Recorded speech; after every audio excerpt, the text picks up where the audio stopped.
Hi everyone, welcome to my channel. Before we dive into tonight's creepy story, don't forget to like and subscribe so you never miss a scare. Now, let's get started.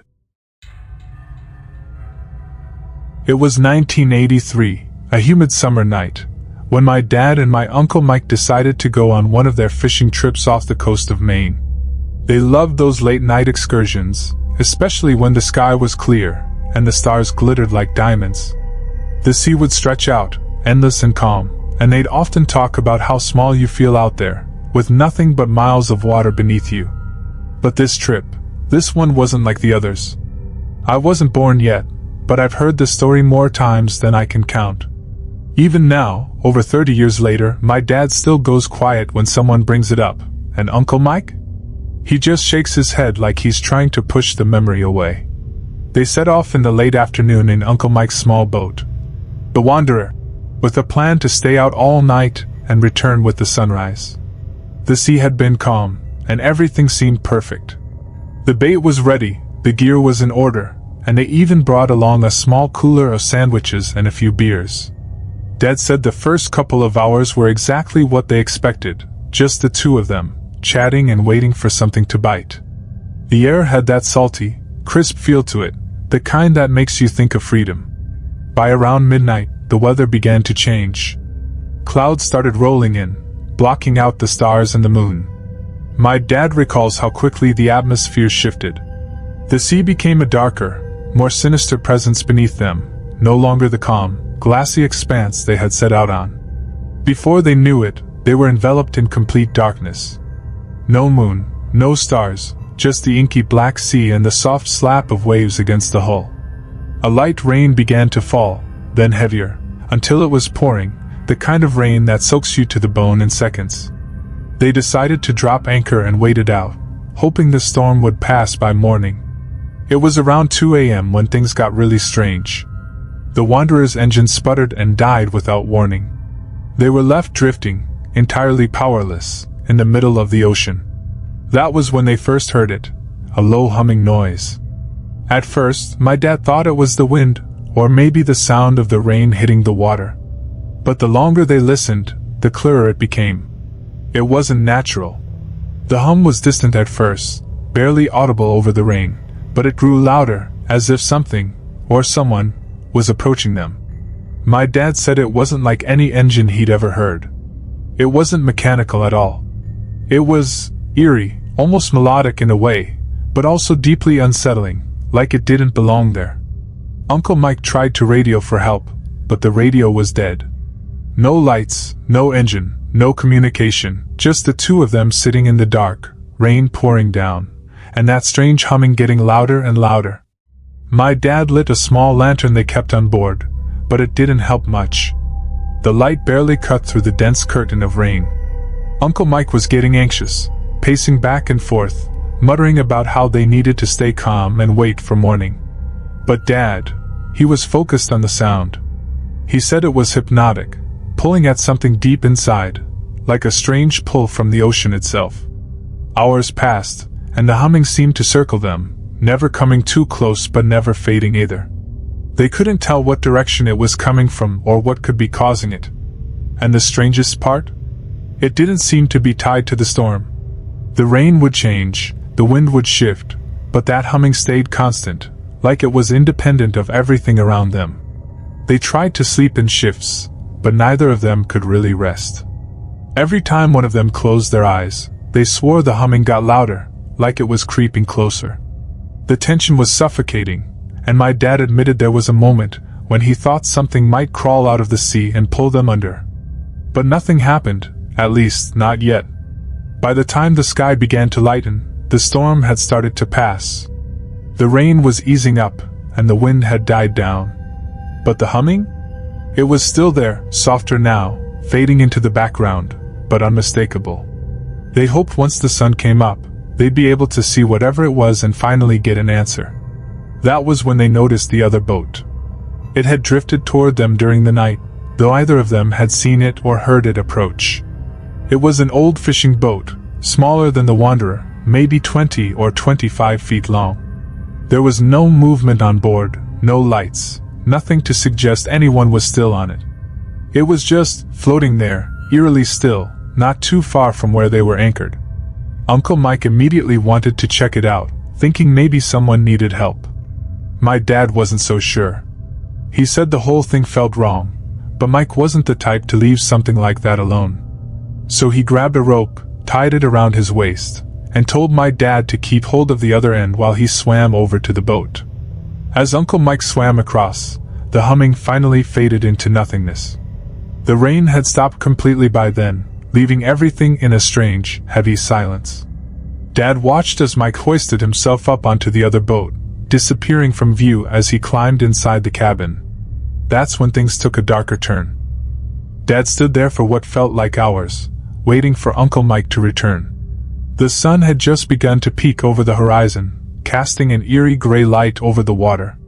The stillness was unnerving. No more humming, no wind, just the soft lapping of the water against the boats. Then, suddenly, Uncle Mike's head appeared over the side of the other boat, his face pale and drawn, eyes wide with something Dad couldn't quite place. Fear, maybe, but there was something else, something deeper. Uncle Mike waved him over, beckoning him to come take a look. Dad didn't want to. He said every instinct he had was screaming to stay put, but there was something about the way Mike was acting that told him it was serious. So, reluctantly, he tied off the rope and swam over. As soon as Dad climbed aboard, he could tell something was off. The boat looked like it had been abandoned for some time. There was no sign of life, no fishing gear, no supplies. The cabin door was slightly ajar, and that's when he smelled it. The stench of death, thick and overpowering, hit him like a wall.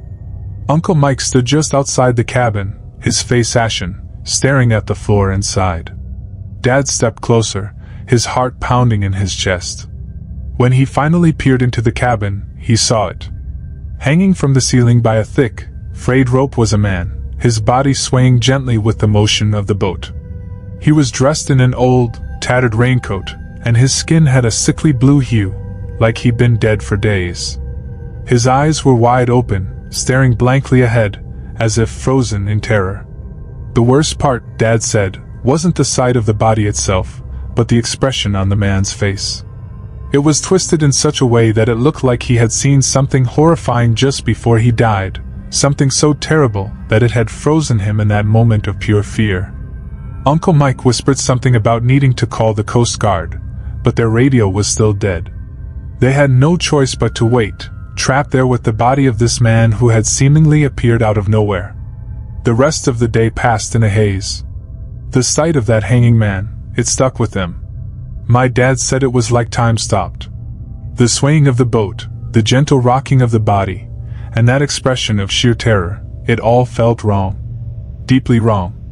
They didn't speak for what felt like an eternity. Uncle Mike just stood there, frozen, his eyes wide and vacant. Dad said that was the first time in his life he saw real fear in Mike, and that scared him more than the dead man hanging in the cabin. They couldn't move the body, nor did they want to. Instead, they left it where it was, backing out of the cabin slowly, almost like they were afraid to disturb something. Dad swore the air in that cabin felt colder than outside, like the temperature had dropped the second they stepped inside. The boat continued to drift aimlessly beside the wanderer, carried by the soft current as they tried to make sense of what they'd just seen. Uncle Mike tried to use the boat's radio, but like theirs, it was dead. No sign of struggle, no indication of a fight, just that dead man hanging from the ceiling like some grotesque ornament left behind in the storm. They debated for a while, trying to figure out what to do. Part of Dad wanted to abandon the ship and head back to shore, but there was no power on either boat, and they were still hours away from land. The ocean felt like an open graveyard, endless and indifferent to their existence. And then, just as the first rays of sunlight began to pierce through the heavy clouds, something strange happened. That hum, the same eerie sound they'd heard throughout the night, it returned. This time, though, it was different. More insistent. Louder. Like it was coming from deep below the water, directly beneath them. My dad looked at Uncle Mike, who was staring at the ocean with a look of pure dread. Mike wasn't a superstitious man, but in that moment, Dad said it was like he'd aged years, the weight of something unseen pressing down on him. Neither of them knew what to make of it. The humming sound was all around them now, vibrating through the water, through the boat, through their bones. They searched the horizon, expecting to see another boat or a ship, something that could explain the noise, but there was nothing. Just the endless sea stretching out in every direction. They waited, listening, their nerves stretched to a breaking point. But no matter how much they tried to rationalize it, nothing made sense. The hum wasn't mechanical, wasn't natural, it felt alive. And it was coming from the depths. Then, without warning, the boat began to tilt. At first, it was just a small shift, like the current had suddenly changed. But then the tilt grew steeper, and water started to pour over the deck of the old boat. Uncle Mike yelled for Dad to get back to the Wanderer. They both scrambled, the boat lurching violently beneath them as if something massive had grabbed hold of it from below. Dad made it back to their boat first, hauling himself up and turning just in time to see Uncle Mike leap from the other vessel as it tipped over, sinking fast into the dark water. The old boat went down almost too quickly, swallowed by the ocean in seconds. And just like that, the humming stopped. They were left in silence once more, staring at the place where the boat had vanished. Dad said it was the most unnerving silence he'd ever experienced. It wasn't just quiet, it was as if the ocean itself had gone still, holding its breath.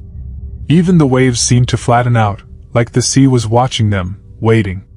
Uncle Mike was pale, shivering despite the rising sun. He clung to the side of the Wanderer, breathing heavily, his eyes darting around like he expected something to emerge from the water at any moment. Dad pulled him aboard, and they sat there for a long time, staring at the spot where the other boat had gone down. There was no sign of it. No debris, no bubbles, nothing. It was as if it had never existed. By noon, the weather had cleared completely, and the sea was calm again. They managed to get the Wanderer's engine working after some fiddling, and without a word, they both agreed it was time to head back to shore. They never talked about the body again, not during the trip, not on the way home. It was like they both knew there was something about that boat, that man, that hum, that wasn't meant to be understood. When they finally reached the docks, the Coast Guard was waiting for them. Apparently, the storm had knocked out some power lines along the coast, and the radio signals from multiple boats had gone down that night, which explained why they hadn't been able to reach anyone. Dad and Uncle Mike reported what they had seen, the body, the boat sinking, but they left out the part about the humming. It just didn't feel like something they could explain. The Coast Guard conducted a search, but they never found the boat or the body. It was like it had been swallowed by the sea, leaving no trace. The official report said the boat had probably been abandoned during the storm, and the body was just a tragic case of suicide or drowning. But Dad and Uncle Mike knew better. In the years that followed, Uncle Mike stopped going out to sea altogether. He sold the Wanderer and refused to talk about that night. Whenever anyone would ask him about it, he'd change the subject or brush it off as a fishing trip gone wrong. But every once in a while, when he thought no one was looking, Dad would catch him staring out at the ocean, his face tight with some unresolved fear.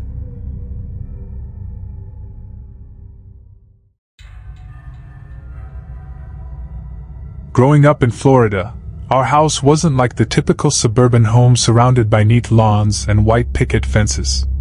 No, we lived on the edge of a winding canal system, the kind that snaked its way through the neighborhood and eventually led out into the Atlantic Ocean. It was quiet most of the time, with just the occasional sound of boats humming by or the gentle splash of fish jumping out of the water. From the outside, our life seemed ideal. We had the water, the sun, and the salty breeze that crept in through our windows during summer nights. My older sister, Emily, and I were close, and our days often revolved around our love for the water. Most afternoons, after school, Emily and I would grab our life jackets and head out to the dock.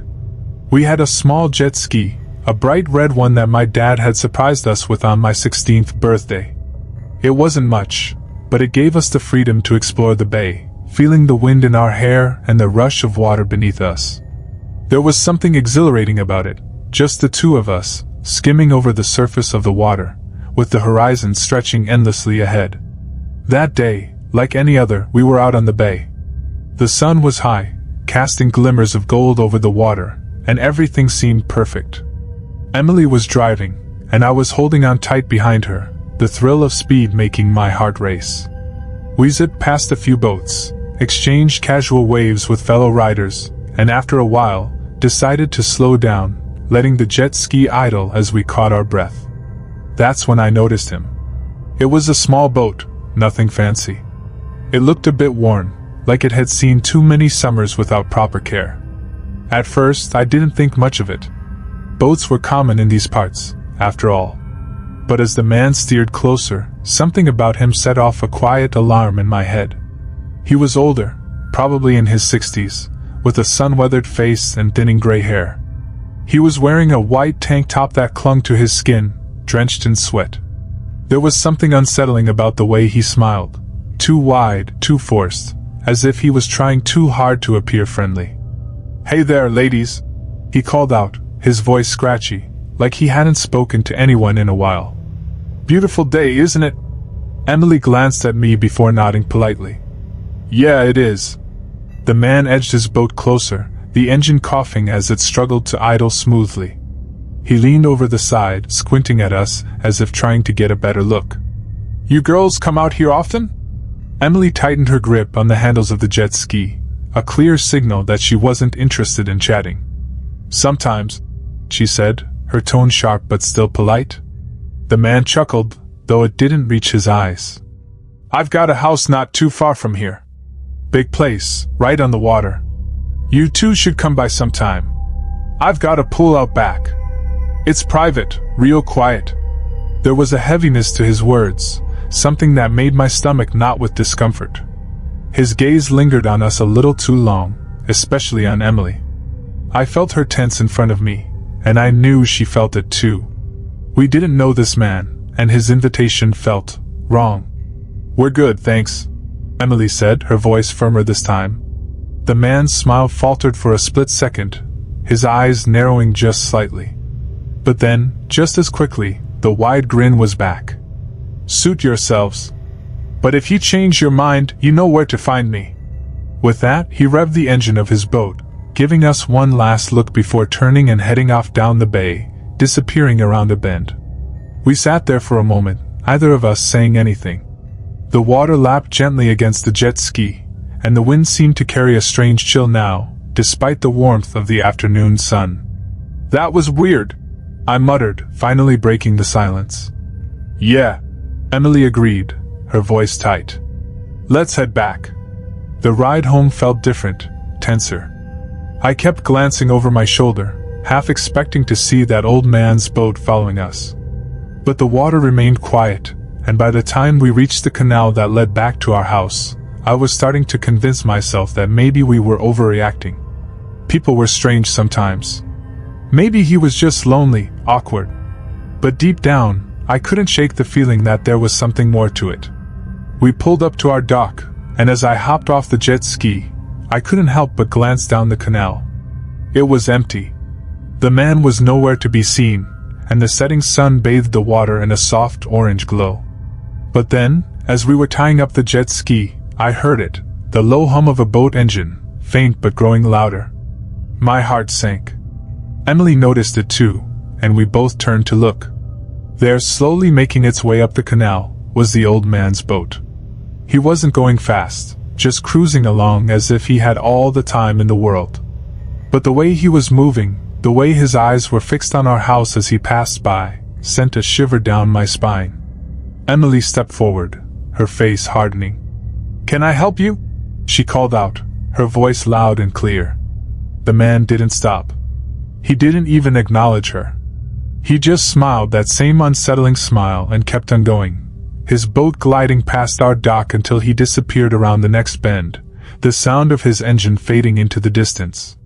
We stood there for a long time, watching the spot where he'd vanished, neither of us speaking.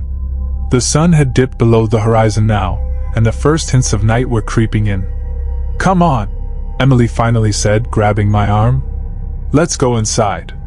But even as we locked the doors behind us and tried to shake off the encounter, I couldn't help but feel like something had shifted. That man, whoever he was, wasn't just passing through. He had followed us. And I had the sinking feeling that this wasn't the last time we'd see him. That night, the air was thick with humidity, typical of Florida summers. Emily and I had retreated to our rooms, but sleep felt elusive. The encounter with the old man played on a loop in my mind, and every creak of the house, every rustle of the palm trees outside, had my nerves on edge. Lying in bed, I stared at the ceiling, trying to convince myself that we were safe. Maybe we were overthinking it. People like that old man didn't just stalk strangers, right? But no matter how much I tried to reason with myself, the unease lingered, gnawing at the pit of my stomach. It must have been around 1 a.m. when I heard it, a faint splash outside. My heart lurched, and I sat up in bed, straining to hear more. There it was again, a soft ripple, like something moving through the water in the canal. I threw off my covers and tiptoed to the window, pushing the blinds aside just enough to peek out. At first, I saw nothing. The moonlight shimmered off the dark water, casting eerie reflections on the surface. But then, just as I was about to turn away, I saw it, movement.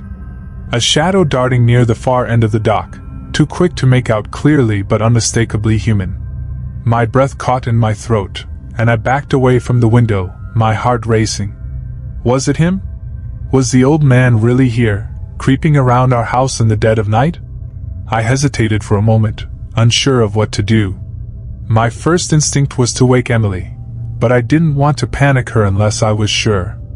Maybe it was just a neighbor, someone out late for a night swim or fishing. But deep down, I knew that wasn't the case. I could feel it. This wasn't just a coincidence. Summoning the courage, I crept out of my room and down the hall to Emily's. Her door was slightly ajar, and I could see her silhouette under the covers. I knocked softly, trying not to startle her. "Em?" I whispered, pushing the door open. She stirred and sat up, blinking groggily. "What's going on?" "I think someone's outside," I said, my voice barely above a whisper. Her expression shifted from sleepy to alert in an instant. She threw off her covers and got out of bed, her movements swift and purposeful. Emily was always the brave one between us, the one who didn't hesitate to take charge in a situation like this. "Did you see them?" she asked, grabbing her phone from the nightstand. "I saw someone. Near the dock." Without another word, she slipped past me and headed downstairs. I followed, my heart pounding in my chest. The house was dark and still, the only sound the faint hum of the air conditioning. We moved quietly, not wanting to make any noise that might alert whoever, or whatever, was outside. When we reached the living room, Emily went straight to the sliding glass doors that led out to the patio. She crouched down, peering through the curtains, her phone clutched tightly in her hand. "Do you see anything?" I asked, standing behind her. She was silent for a moment, her eyes scanning the yard. Then she shook her head. "No, but I swear, I feel like someone's out there."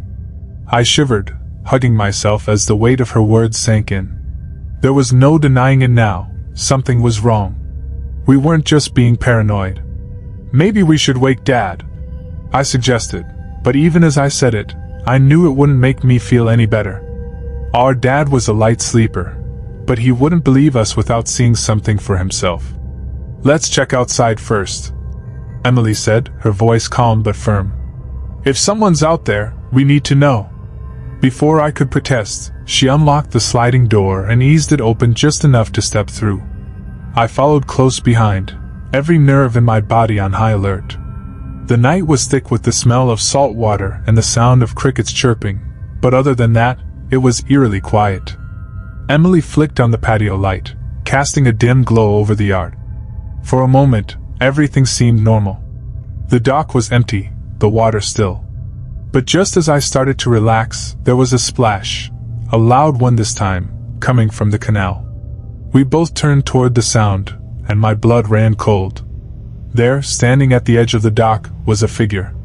I couldn't make out the details in the shadows, but the outline was unmistakable. Broad shoulders, slightly hunched, and a familiar white tank top clinging to the body. It was him.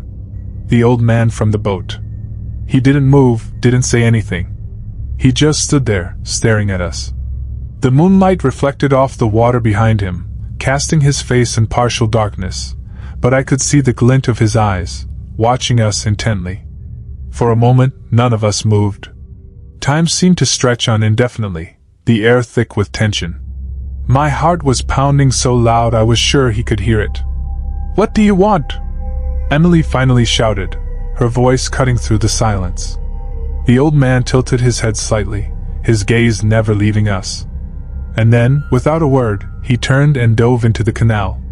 The splash echoed in the still night, and we rushed to the edge of the dock, our eyes scanning the water for any sign of him. But he was gone, the dark surface rippling softly as if he had never been there at all. For a moment, we just stood there, staring at the water in disbelief. My mind was racing, trying to make sense of what had just happened. Why was he here? How had he found us? And what did he want? "We need to call the police," Emily said, her voice steady despite the fear in her eyes. I nodded, still too shaken to speak. We rushed back inside, locking the doors behind us. Emily dialed 911 while I kept watch from the window, my eyes glued to the canal. But there was no sign of the old man. It was as if he had vanished into thin air. The police arrived quickly, but by the time they searched the area, the old man was long gone. They checked the canal, the yard, even the surrounding neighborhood, but found no trace of him. Without any concrete evidence, there wasn't much they could do besides take our statements and promise to keep an eye out. But even as they reassured us, I could see the doubt in their eyes. To them, it was probably just another case of teenagers getting spooked by a harmless old man. But Emily and I knew better. We had felt the threat, the danger lurking in his gaze. That night, after the police left, we stayed up, watching the canal from the safety of our house. Every shadow, every sound made us jump.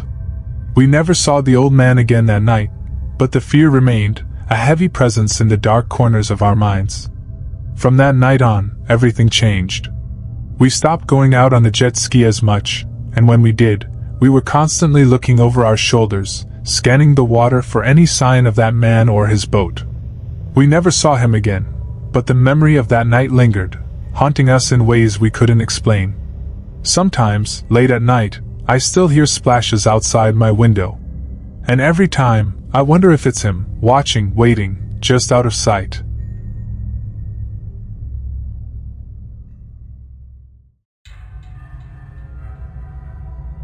I'll never forget that night, not for the rest of my life. It was supposed to be one of those laid-back summer evenings on the water, nothing more than a few friends, a boat, and the calm of the lagoon.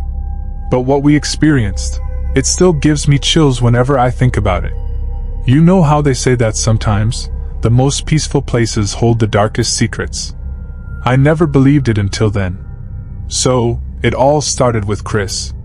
He's the kind of guy who always has something going on, always planning the next adventure, the next thrill.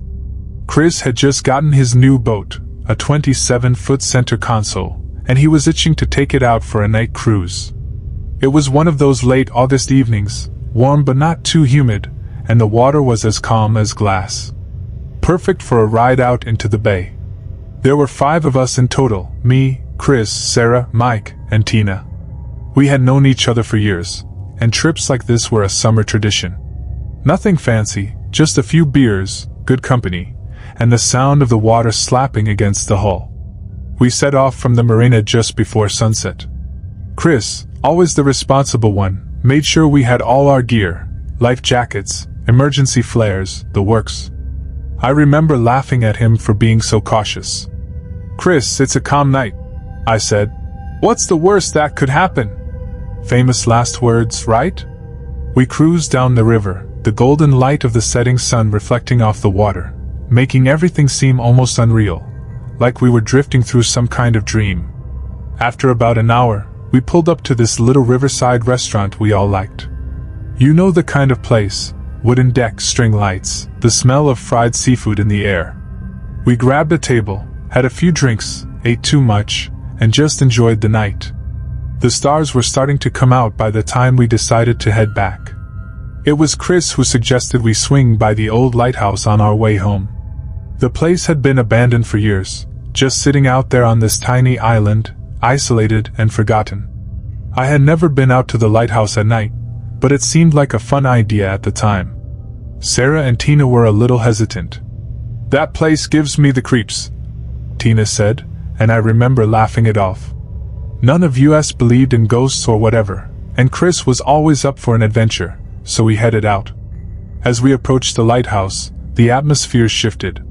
The water was still calm, but there was something about the way the shadows fell across the island that made the place feel wrong.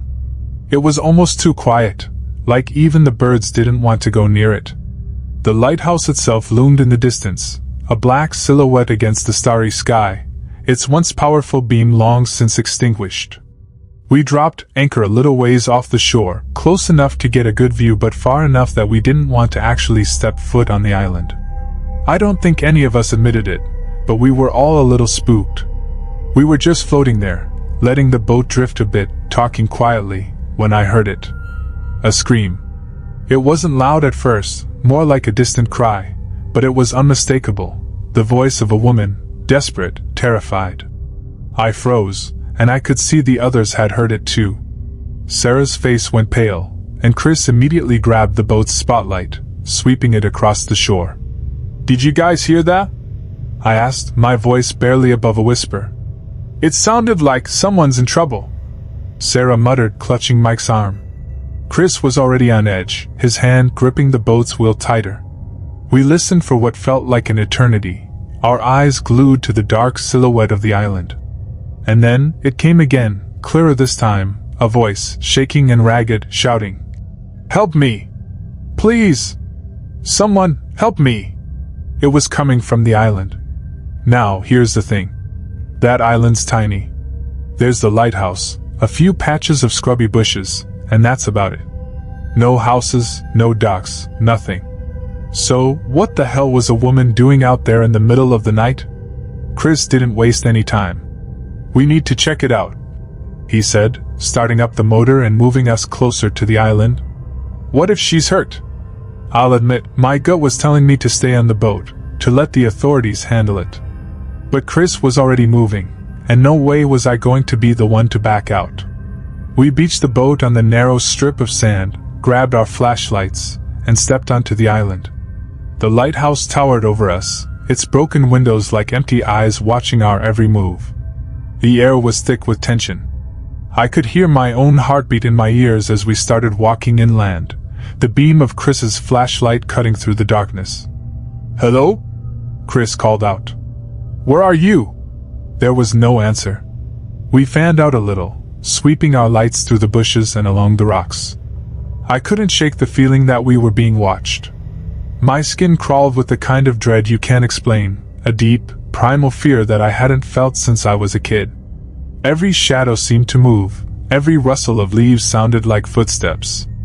Then, from somewhere behind the lighthouse, we heard the woman's voice again, closer now, but this time she wasn't screaming.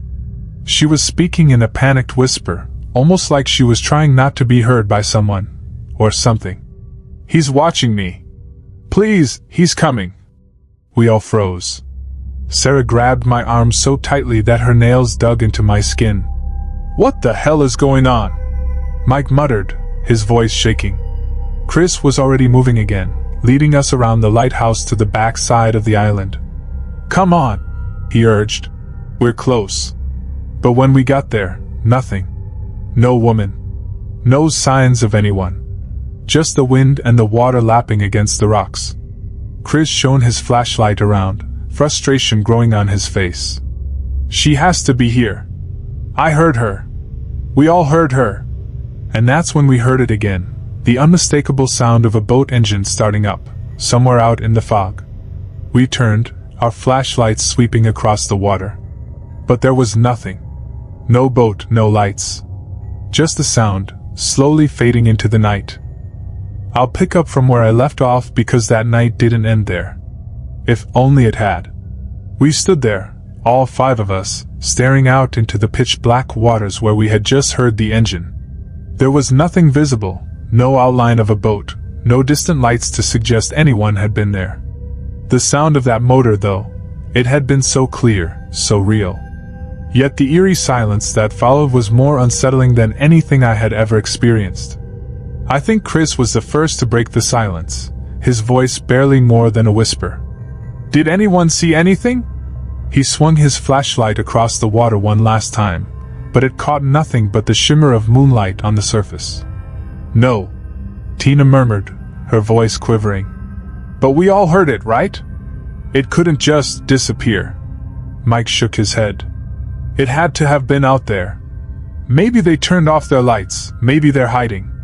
But as he said it, even he didn't seem to believe his own words. That's when Sarah, who had been standing a little behind the rest of us, suddenly gasped. She pointed back toward the lighthouse, her face pale as a ghost. "Guys, look!" We all turned to where her finger was aimed. There, in one of the broken windows of the lighthouse, I swear I saw it too, a fleeting shadow, just for a moment. It was like someone, or something, was watching us from inside. I felt a cold chill run down my spine, a feeling I couldn't shake. Chris, always the one to act first, didn't hesitate. "We're checking it out. Whoever's out here with us, they're not playing around." "Chris, are you crazy?" I snapped, grabbing his arm. "What if it's some kind of trap? What if this whole thing is—" He pulled away, his jaw set. "We can't leave her if she's still out here. What if she's in the lighthouse?" He gestured to the crumbling structure, and I could see the flicker of determination in his eyes. Chris wasn't the kind of guy to back down, not when someone might need help. Reluctantly, the rest of us followed him toward the lighthouse. The closer we got, the more ominous it felt. The place had been abandoned for years, yet something about it seemed almost alive. The wind howled through the broken windows like whispers, and the air smelled faintly of salt and decay.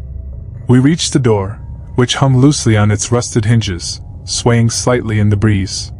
Chris pushed it open with a creak, and the smell hit us, musty, damp, and old, like the kind of place that hadn't seen life in decades. Inside, the lighthouse was a mess of fallen beams, broken glass, and years of neglect. Dust swirled in the air, illuminated by the beams of our flashlights as we stepped inside. The air was thick, heavy with the weight of time. I felt like we were trespassing, not just on the property, but on something else, something darker. "Hello?"